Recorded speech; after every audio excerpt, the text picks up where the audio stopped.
toca el turno al último grupo de Brasil. Es una pena que sea el último. Es tan emocionante y tan bonito todo que da pena que se termine, pero no queda más remedio. Paisajes, arquitectos asociados de Brasil, que van a estar de los 5, Bruno y Alessandra. Son 5 arquitectos. Alessandro y Bruno. Buenos días. Gracias por la invitación a la Universidad de Navarra y Carlos por la oportunidad de estarmos acá. Também vou pedir desculpas, preferimos falar em português, porque não queremos agredir muito o seu idioma. Então, espero que com a apresentação da Lu e do Pedro, vocês estejam um pouco mais familiarizados com a nossa língua. Queria dizer que nós partilhamos da impressão que a Lua apresentou com relação à cidade, uma cidade que nos impressionou muito e é muito distinta do Brasil, e espero que isso tenha repercussão e certamente terá no nosso trabalho, né? Queria começar dizendo um pouco sobre a forma como o nosso escritório está organizado. Nós somos ao todo 5 sócios titulares. Somos eu, Alexandre, Paula, Carlos Alberto e André, que os 3 não puderam vir porque alguém tem que ficar lá trabalhando enquanto nós estamos passeando aqui. E o que tem de distinto no nosso trabalho é que, apesar de sermos uma única oficina, não trabalhamos sempre juntos em todos os projetos. Cada projeto ele tem uma formação muito específica. Isso quer dizer que temos uma liberdade de fazer composições conforme cada projeto. Então, o arquiteto que traz o projeto para o escritório, para a oficina, tem a liberdade de dizer com quem quer trabalhar. Então, cada projeto que vamos mostrar para vocês tem uma formação distinta, né? E eu creio que é isto que garante a longevidade do escritório, que já vai fazer quase 15 anos e teve formações bastante diversas.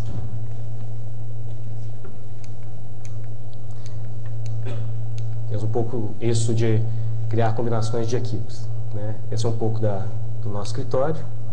E uma coisa que também é um pouco distinta é a forma como os outros arquitetos, as outras pessoas que trabalham com a gente estão inseridas nesse processo.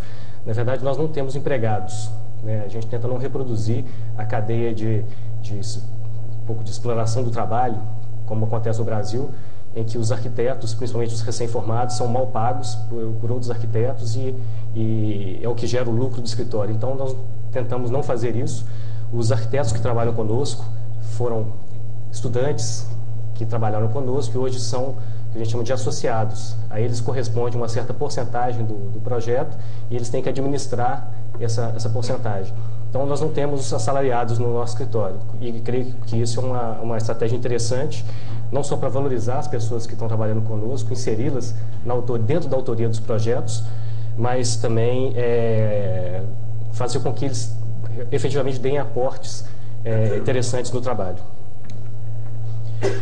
Queria começar comentando dessa relação entre Brasil e Espanha.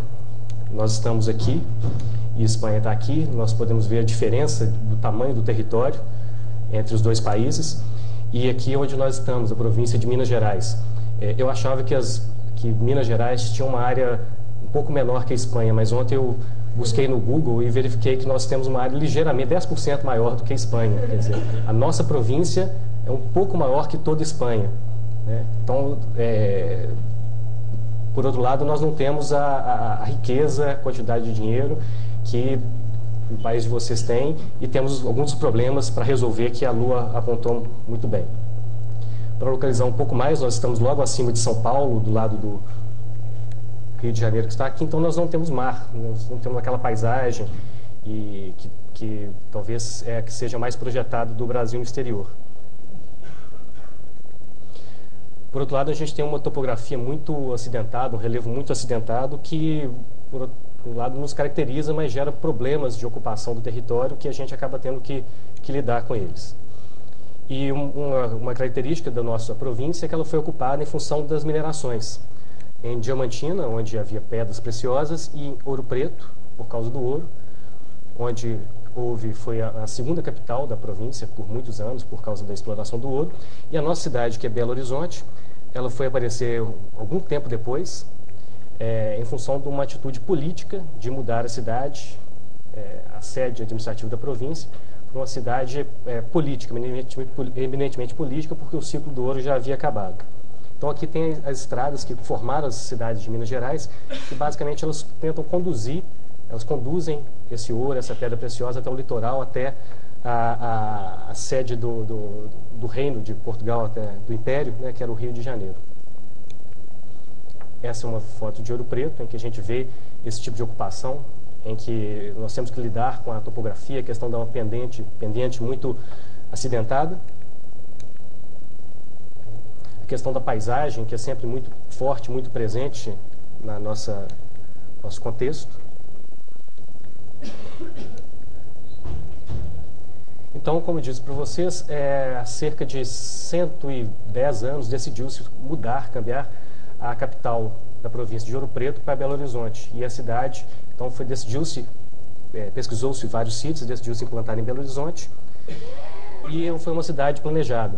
Ela tem uma característica parecida com outras cidades planejadas, como La Plata ou Rosário, outras cidades planejadas, quer dizer, tem uma grelha ortogonal, mas ela tem uma característica que são as vias diagonais que sobrepõem essa grelha ortogonal e criam situações muito inusitadas de esquinas a 45 graus. Esse que a gente vê mais colorido é o plano original da cidade, que tem 110 anos. Isso quer dizer que nossa história é muito mais recente do que a de vocês, né? A gente vê aqui resquícios de outras ocupações muito anteriores. Então, nós estamos construindo nossa própria história.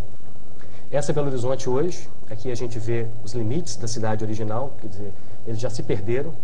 Se vocês olharem um pouco mais atentamente, vocês vão perceber o traçado, né? Esse é o limite da cidade original, e a cidade cresceu muito além desse traçado. Hoje, esse é Belo Horizonte, com as ocupações periféricas e que acabou emendando com outras cidades anexas. Hoje, a Belo Horizonte tem cerca de 2,5 milhões de habitantes, cerca de 10 vezes o tamanho de Pamplona, e a região metropolitana, que agrega as outras cidades em volta, tem cerca de 5 milhões. Então, é um adensamento populacional muito grande, não tanto quanto São Paulo, mas parecido. Então, essa é a nossa cidade, esse é um dos eixos principais do traçado antigo. Opa, desculpa. Então, esse é um dos eixos principais do traçado original. E uma coisa que para nós outros é muito relevante é a presença da serra, da topografia, dessa montanha que define, que abraça a cidade, que nos dá um senso de direção. Y que le ha dado el nombre, Belo Horizonte, Sí. por eso.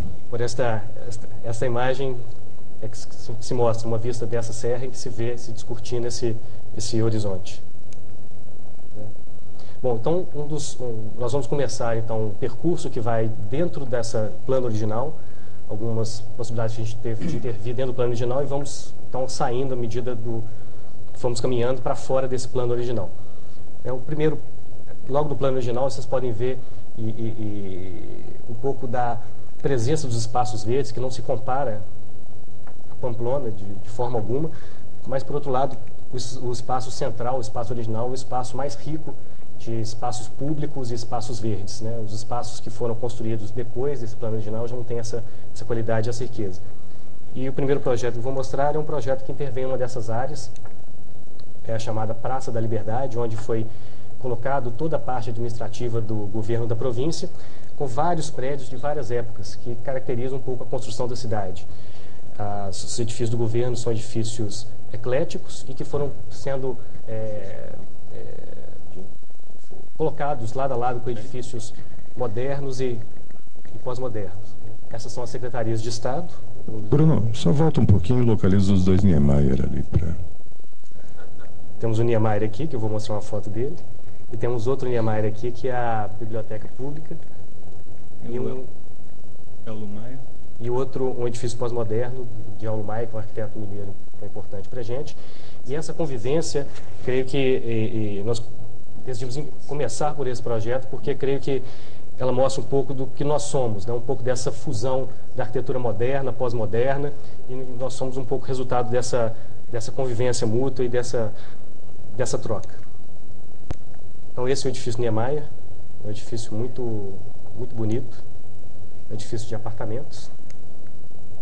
Tem essas louças que se projetam para fora do edifício, que convive com o edifício pós-moderno, né, que foi apelidado pela população de Rainha da Sucata, e que convivem muito bem, lado a lado. Então, nós tivemos a oportunidade de participar de um concurso que foi para fazer uma sede da Orquestra Sinfônica do Estado, da província, em uma dessas secretarias. A ideia era fazer um auditório e salas de ensaio para a orquestra dentro do edifício da secretaria, né? Então, o concurso colocava uma prospecção quase que arqueológica e dizia que essa parte aqui era mais antiga, podia ser preservada, mas as partes do fundo eram acréscimos posteriores que não tinham tanta importância e não precisavam ser preservados. De modo que a ideia era que fosse construída a sala de concertos no fundo, que praticamente ocuparia todo o prédio e que seria necessário somente preservar a fachada. Então nós achamos, como a gente tem uma história muito recente, nós temos 110 anos, não faz tanta diferença. Essa parte é tão histórica quanto essa, são 10 anos de diferença. Então, nós nos posicionamos contra essa intenção do concurso e falamos que nós não vamos fazer isso. Então, o que nós fizemos foi, basicamente, recuperar um vazio interno que o edifício tinha e colocar em volta os espaços de ensaios, os espaços de público e fazer com que o acesso da orquestra se desse por dentro do edifício. Bom, mas aí onde é que nós colocamos a sala de concertos, que ocupava quase que metade do edifício? Bom, nós colocamos, como vocês podem ver, ela não está no edifício. O edifício nós convertemos ele num espaço de acesso e criamos uma espécie de praça interna que conduz ao foyer e colocamos a orquestra na praça ao lado, na rua ao lado, que estava numa condição enterrada. Obviamente nós não ganhamos concurso, porque não se podia fazer isso, mas achamos importante fazê-lo como uma postura crítica para mostrar o que poderia ser feito, o que era pertinente ser feito. Que mostrou ser muito adequado porque dava uma condição para o edifício de um isolamento acústico e contra vibrações da calhe, que era importante para esse tipo de programa. Posteriormente, o prédio acabou não sendo feito exatamente por algumas restrições com relação ao patrimônio da província, que não permitiu que fosse demolido o prédio. Então, a orquestra acabou não indo para lá. E o que se vê é basicamente uma variação da topografia, que abriga o foyer, a praça interna, e do foyer você pode ver o edifício, que nos pareceu uma ideia muito interessante. Bom, um outro projeto é um projeto que foi proposto, construído por nós mesmos. Nós procuramos o solar do terreno e propusemos a construção e procuramos um bairro que até então não era tão valorizado por conta da topografia, mas era uma das últimas ocupações possíveis dentro o próximo da cidade. Então, uma coisa que a gente tem que sempre que lidar em Minas Gerais e Belo Horizonte especialmente é a questão da pendente. Uma pendente muito acentuada por conta em razão dessa situação topográfica. Então, para vocês terem ideia, aqui está o núcleo original e nosso projeto está aqui. Outra questão também que é se coloca muito forte, que a Lu e Pedro já mostraram, é a questão dos condomínios privados, dos muros que isolam, que aislam as residências do espaço público, né? Cercados, eletrificados, e nesse bairro não é diferente, né? Todas as cidades brasileiras, em sua maioria, são assim por conta um pouco de um certo medo da violência. Outra questão, que também era a questão que um arquiteto da nossa cidade chamou de amnésias topográficas, que os prédios parece que esquecem que são alheios à topografia em que eles estão, geram esse tipo de situação, espaços não ocupados, ignoram completamente a topografia e isso acaba formando a paisagem. Então, essa imagem é uma imagem típica desse lugar em que nós estamos projetando. E geram situações um pouco inusitadas como essa, né? Então, nossa decisão foi por aproveitar a pendente, colocando uma parte do programa em subsolo e uma parte do programa acima, liberando o nível do solo e resgatando uma vista, um espaço de continuidade para a cidade, como fez o REID no Pedregulho, talvez vocês conheçam esse projeto. E eu trouxe ele aqui porque não só porque a estratégia é muito parecida, é a mesma estratégia, mas porque as lições da arquitetura moderna estão sempre muito presentes no nosso trabalho. A gente sempre volta a elas como lições que os velhos mestres deixaram para a gente. Então essa é a solução que foi obtida, né? Então o solo todo aberto, todo liberado, uma situação atípica na nossa cidade, não tem muros e afortunadamente nunca aconteceu nada, nunca entraram, nunca assaltaram, porque acreditamos que essa visibilidade é a condição de segurança. Se o edifício está isolado da cidade, ele está inseguro.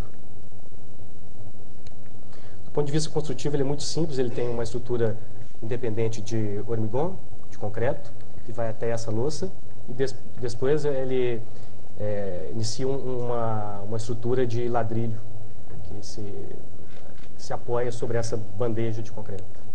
Isso repercute nas formas das aberturas. Temos aberturas menores no andar de cima e aberturas em fita maiores no andar de baixo. E fazemos coisas que só podemos fazer no Brasil, como, por exemplo, fazer com que as ventanas sejam apenas um cristal, sem apara, sem esquadria, coisas que só podemos fazer no Brasil porque nosso clima permite. Então, o pilote está todo liberado. Fizemos esses pilares em V, porque não por uma opção estética, mas porque nesse lugar não conseguimos fazer as fundações, então tivemos que mudar o projeto no meio da obra e as fundações já estavam prontas, então o V foi uma condição que nós conseguimos de manter uma fundação com 2 apoios superiores. Resultou nesse tipo de espaço. Em cima dos escritórios tem altura dupla, aproveitando o pé direito, e uma luz que vem captada de cima. Bom, um outro projeto, nós vamos mostrar uma situação que é muito importante, referência para a gente, é a Pampulha. Foi uma ocupação que data da década de 40, o alcaide do Ayuntamento de Belo Horizonte decidiu definir uma área de lazer afastada da cidade, para o lazer da população, e talvez vocês conheçam a história, ele convidou o Niemeyer, que era um jovem arquiteto, para fazer vários projetos com programas culturais e de lazer para animar essa região. Então, daí veio a igrejinha da Pampulha, o Yacht Club, o cassino, que hoje é um museu, e a Casa do Baile.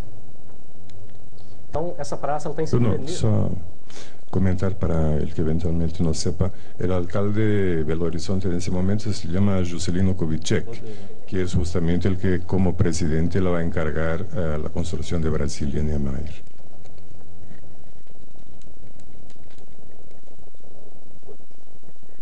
Então, esse é o contexto que nos foi dado a trabalhar. Era um terreno vazio e que a demanda era construir um espaço para grandes eventos públicos, como corridas, festas, shows.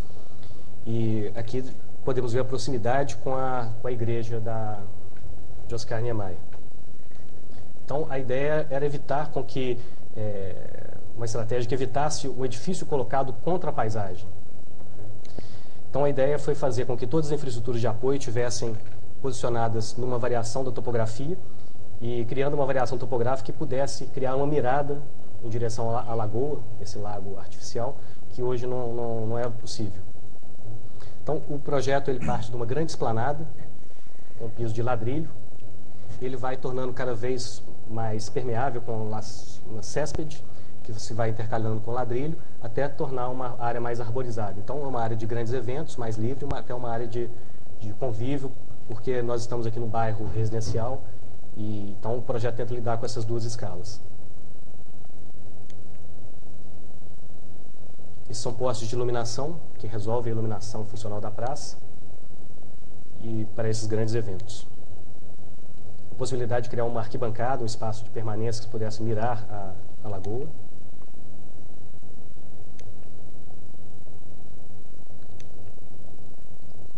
Tudo está feito nessa variação da topografia. Foi trabalhando conosco um artista plástico que fez esses painéis de azulejo, pegando uma tradição da arte portuguesa que teve uma repercussão importante no Brasil. Mudando agora um pouco de foco, estamos saindo de Belo Horizonte, estamos indo para Sete Lagoas. Sete Lagoas é uma outra cidade próxima de Belo Horizonte, aproximadamente 70 quilômetros de distância. E em Sete Lagoas fizemos alguns projetos, vivendas sociais, e também algumas casas para alguns condomínios que foram construídos nessa cidade, que vamos mostrar rapidamente. Casas de alto padrão para as pessoas que possuem mais dinheiro, né, nessa cidade. Essa obra ainda está em construção.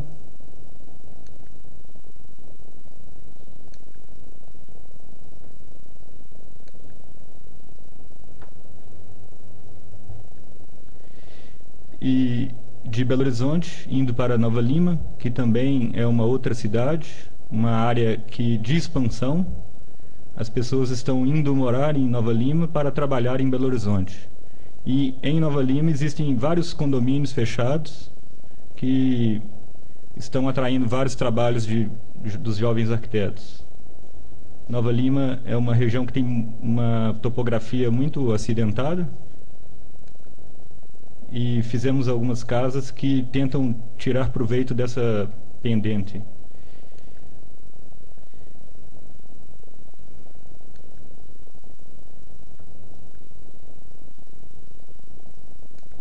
Também estão localizadas em condomínios.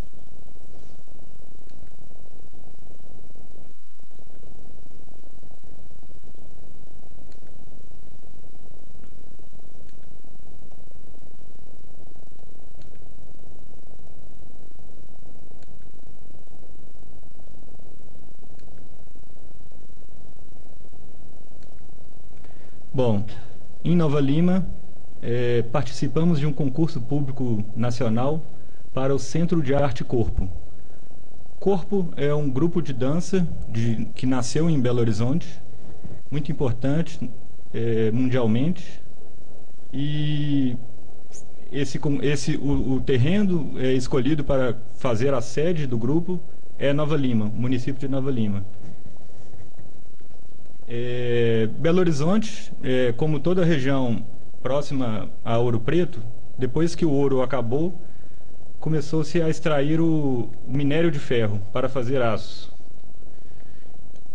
E, aproveitando esse material, surgem vários escultores que trabalham com essa matéria do aço.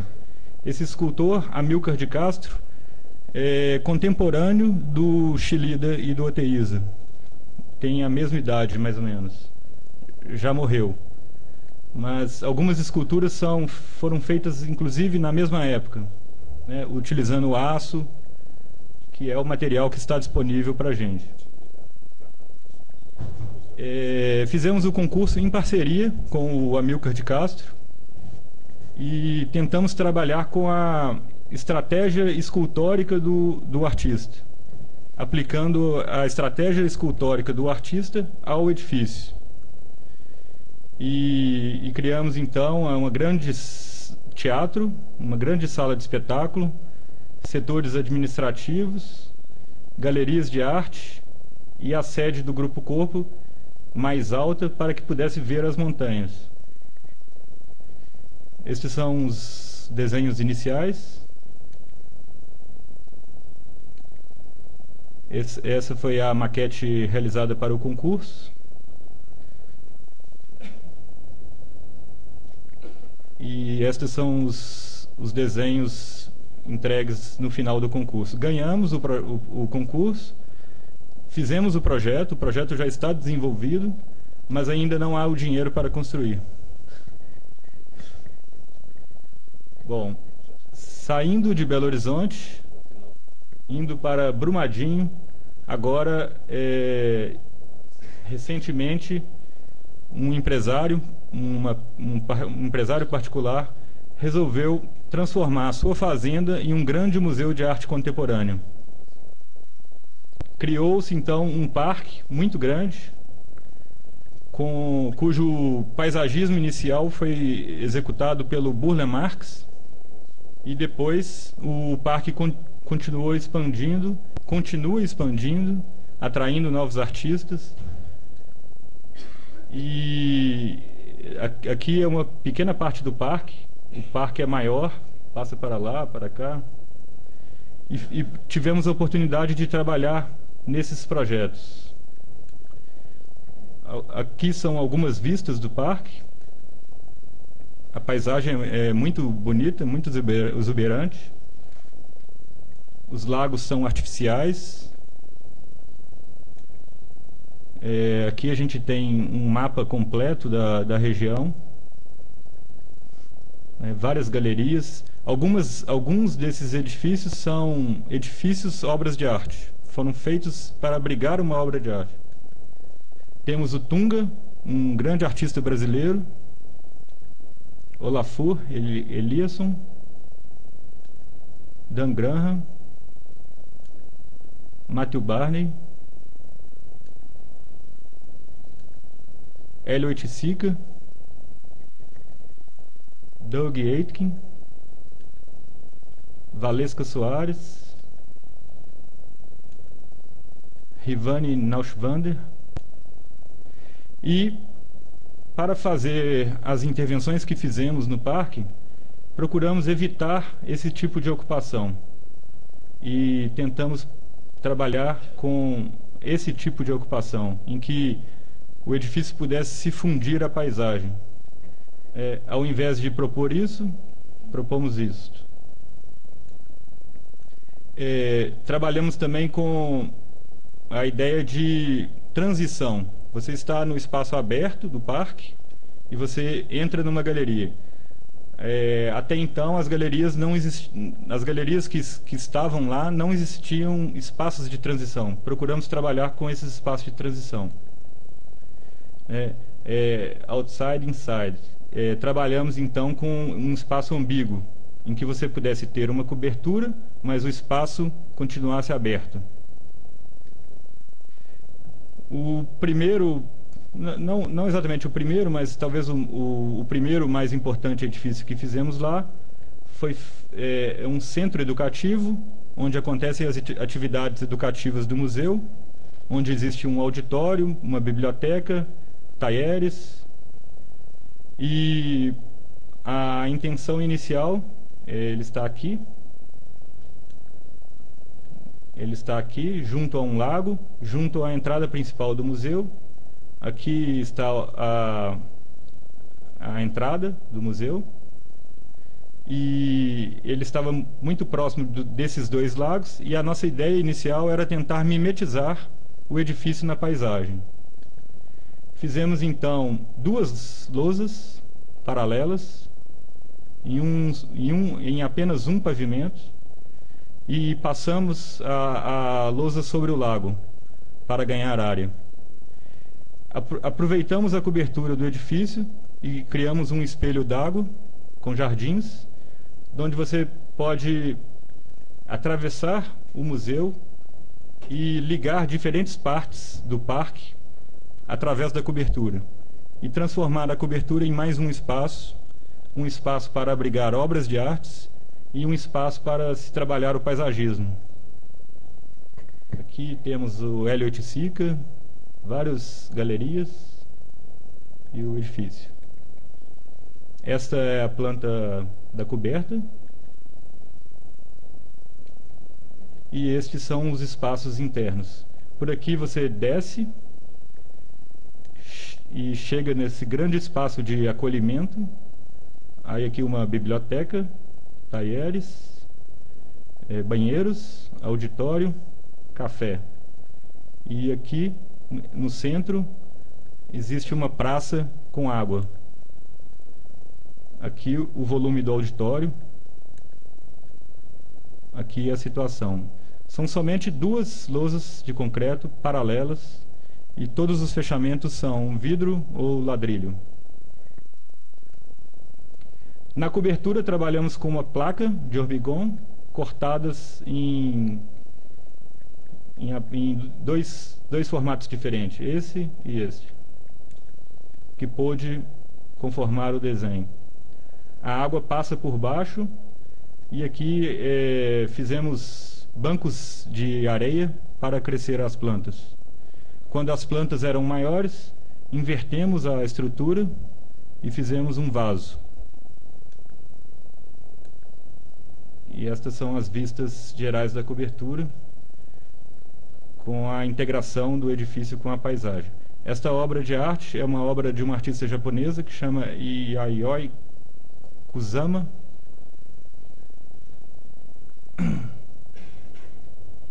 E aqui algumas vistas do entorno do parque.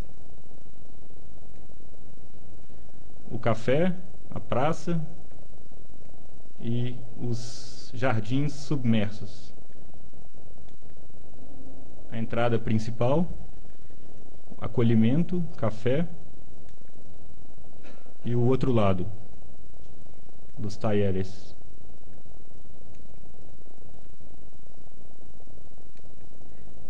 Um café, a praça central, a biblioteca. Tudo é aparente, não há revestimento. E o auditório. Depois fomos convidados pelos curadores para fazermos uma galeria para abrigar as cosmococas. Cosmococas são obras de arte produzidas pelo artista brasileiro Hélio Oiticica. São quase cinemas, salas fechadas com música e projeção.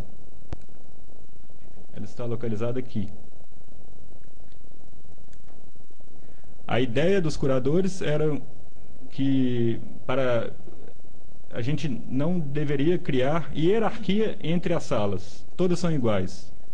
Não poderia ter uma, depois outra, depois outra, depois outra e um grande corredor. Os curadores queriam que os visitantes pudessem visitar as obras sem hierarquia. Então criamos essa espécie de labirinto confuso, propositalmente, para que você entre numa galeria, saia e se perca um pouco dentro desse espaço para não criar essa hierarquia.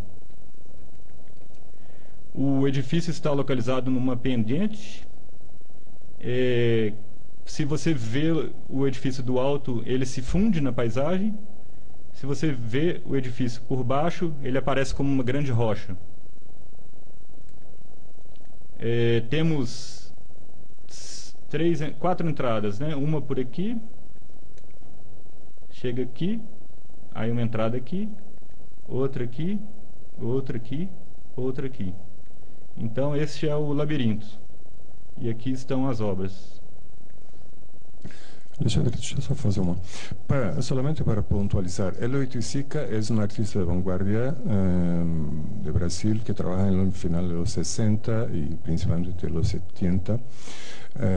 Que ahora mismo tiene un gran reconocimiento internacional y lo que hace ahí son estas obras que son unas películas, unas proyecciones con ambientación y es fundamental para la concepción de su obra lo que decía por lo que llamaba jerarquía a evitar. En realidad es fundamental que no vaya una secuencia determinada, es decir, un poquito, vamos, Cortázar, es decir, que cada espectador va a montar su percepción de la obra de manera aleatoria, no hay una secuencia determinada, entonces era fundamental que en el proyecto de arquitectura esta concepción estuviera presente, o sea, que no fuera el típico museo donde vas a la sala 1, sala 2, sala 3, sala 4, sino que cada uno monta su percurso por la obra como pues, lo propone Cortázar.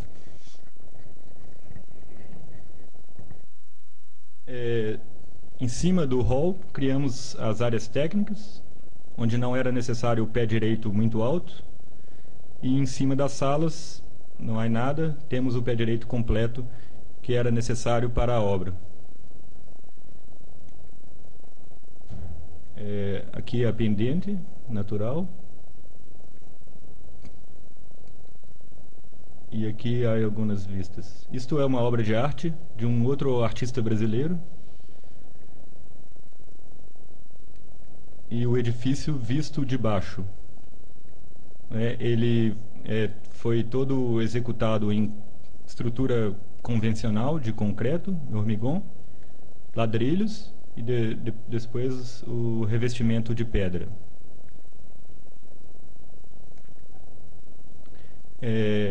A intenção era não criar escala humana, transformar o edifício em uma pedra, como se estivesse brotando da paisagem.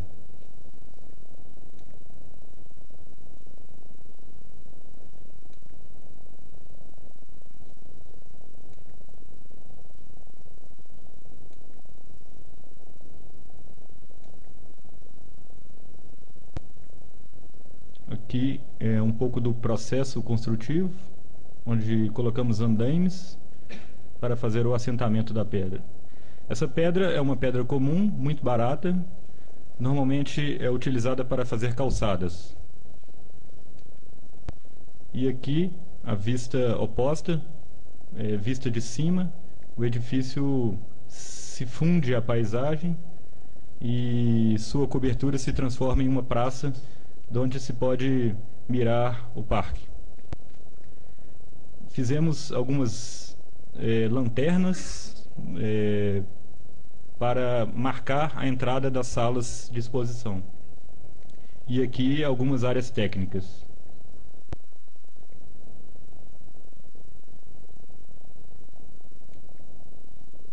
O hall.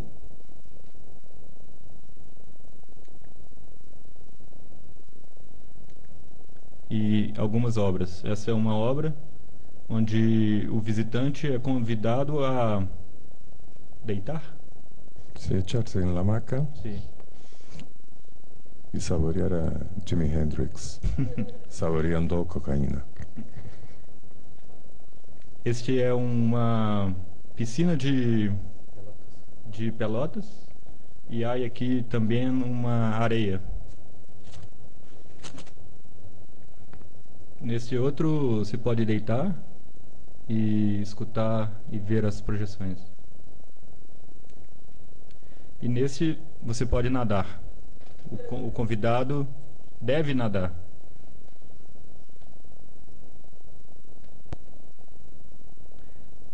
Depois fomos convidados a fazer uma galeria de arte para o artista Miguel Rio Branco.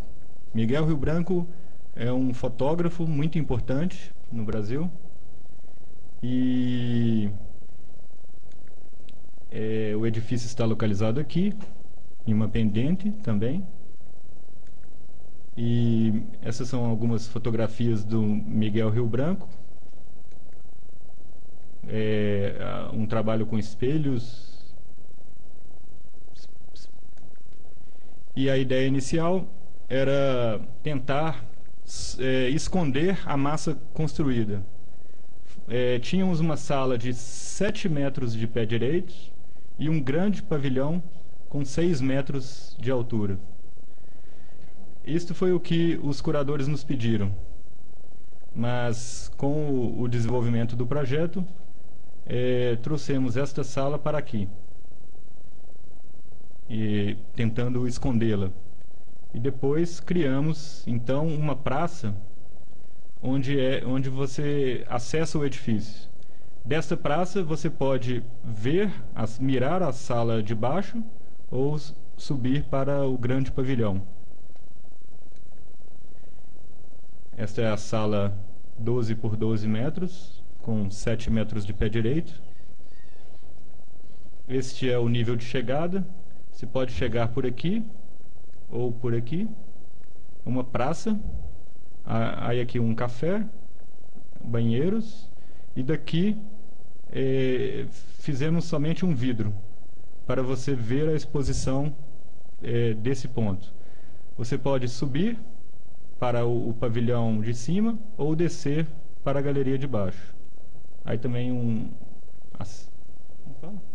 ascensor.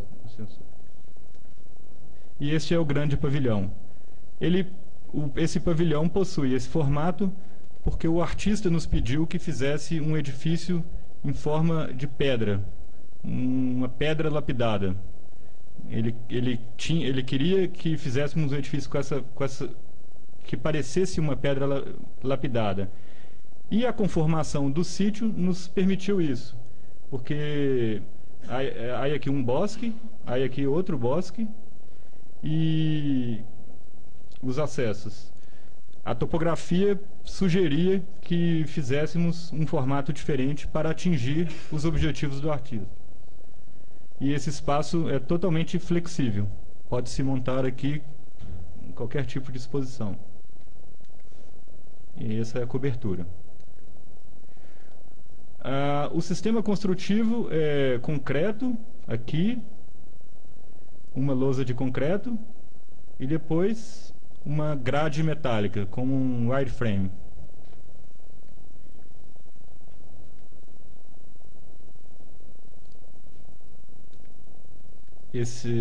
Fotos da construção. Aqui acaba a estrutura de concreto, aqui começa a estrutura metálica, como um grande navio.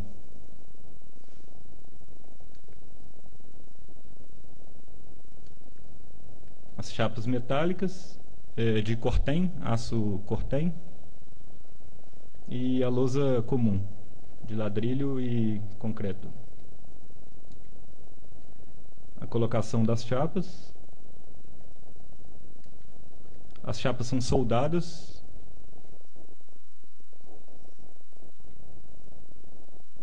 A sala inferior, o acesso para a sala inferior, o acesso para a sala superior e o edifício pronto. O edifício aqui não estava muito enferrujado. Como se diz enferrujado? Oxidado. Habría que puntualizar, el lazo corten es el lazo que oxida muchísimo, pero es una oxidación superficial que lo protege, es decir, no es corrosivo. Es lo que ha descubierto Teisa en su momento. A ideia é que o edifício vá mudando sua cara. Com o tempo, a cor do edifício vai mudar.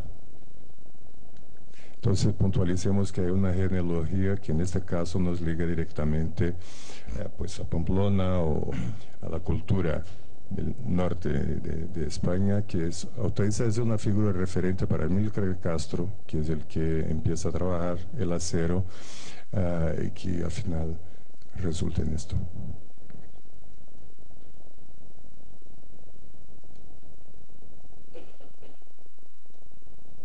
E o interior, fizemos um cobrimento com gesso, drywall, e aqui algumas obras do artista.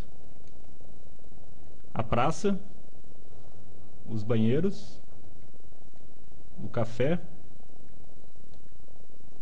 e o acesso para a sala inferior. A sala inferior, o vidro.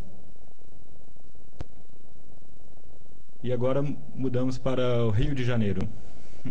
Por fim, a experiência em Inhotim nos deu uma experiência com a questão expositiva que foi importante para esse concurso que fizemos, e tivemos a sorte de ganhar um concurso para um museu do meio ambiente no Rio de Janeiro. Esse é o lugar do concurso, é o Jardim Botânico. O Jardim Botânico foi feito pela família real, e é uma área de preservação muito bonita, muito nobre. E a área do concurso era uma pequena área de intervenção que se propunha 2 edificações para abrigar a parte de serviços do museu e o museu propriamente dito. Então, era, na verdade, 2 pequenos anexos, com uma área muito pequena, 1.500 metros quadrados, em relação a essa edificação e uma outra que está escondida aqui atrás. Uma área de intervenção muito pequena, porque se supõe que o Jardim Botânico deve garantir que a maior parte não seja construída. Então, o que se estava propondo era a demolição de 2 edifícios existentes e que os novos edifícios se erguessem do mesmo lugar onde estavam os edifícios anteriores. E o concurso ditava algumas regras que colocavam quase que umas amarras ao projeto, que era o limite de construção e o limite de altura que era dado pelo patrimônio em função dos edifícios históricos. Então, na hora que pegávamos a área do programa edificado e colocávamos sobre a área do concurso, inevitavelmente tínhamos que ocupar toda a área do terreno e as propostas acabavam ficando todas iguais. Bom, então, o que nós fizemos foi um pouco, podemos dizer, trapacear, mas um certo recurso que foi semi-enterrar uma parte do programa, avançar embaixo do chão, de modo que a gente pudesse ter um pavimento a mais, sem extrapolar o limite de altura, e com isso ocupar menos o terreno, né, e com isso preservar um pouco mais de jardins. Vou passar um pouco rápido pelos desenhos. Então descemos um pouco para poder criar um pavimento a mais. E a ideia era explorar as continuidades entre interior e exterior, através desse espaço, que é um espaço multiuso. Eles pediram um auditório e nós propusemos que fosse um espaço que pudesse ser aberto, completamente aberto ao exterior, e pudesse estender as exibições para o lado externo. Do ponto de vista construtivo, das ações construtivas, basicamente parte de um desenho do chão, em que se ergue um edifício completamente independente de estrutura de acero, e depois se adiciona os revestimentos, todos industrializados, para minimizar as intervenções no lugar. Também vou passar um pouco rapidamente os desenhos. E tentamos explorar também as variações de altura e pé direito, que em Inhotim foi muito importante o trabalho com os curadores, com os artistas, essa percepção da escala dos lugares, das proporções dos lugares. E uma coisa também que nos veio a ser importante, um pouco, mais uma vez, a experiência da arquitetura moderna, como que podíamos colocar esse edifício como que pousado no chão. E Augusto Perret falava que é preciso fazer cantar os pontos de apoio, e a arquitetura brasileira muitas vezes fez cantar, como nas colunas da Alvorada, em que elas parecem tocar o chão. Então, recordamos da solução do Oscar, pero fizemos invertidas. Fizemos o chão avançar e tocar o edifício em 4 pontos de apoio, de forma que ele parecesse que estava levitando.